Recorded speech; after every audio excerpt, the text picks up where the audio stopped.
Jadi lahir pasnya inisiatif, ide-ide cerdas, pemikiran-pemikiran yang cerdas daripada ulama-ulama sepuh Aceh. Dipukul tak saya. Nyebut untuk pedang agama, ibqaiddin, berkekal agama Aceh lewat jalur politik. Nyebut berkekal agama, buat menyuai Nabi. Nya harus tak tanya.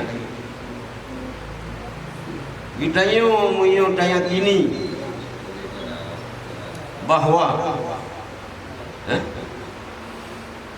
partai kita nyo si tak gabung kena ke pakon karena keinginan ulama nyo juga partai nyo untuk ibqaiddin lewat jalur politik.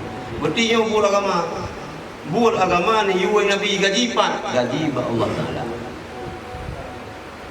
Ana gaji. Mungkin yo partai-partai kau kadang yang menjelang Ramadan. Ini mana?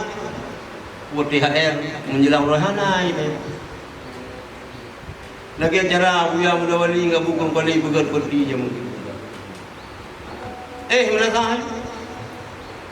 Urang kampung ya jo tika, ya jo bantai, ya jo batu. Buki ban.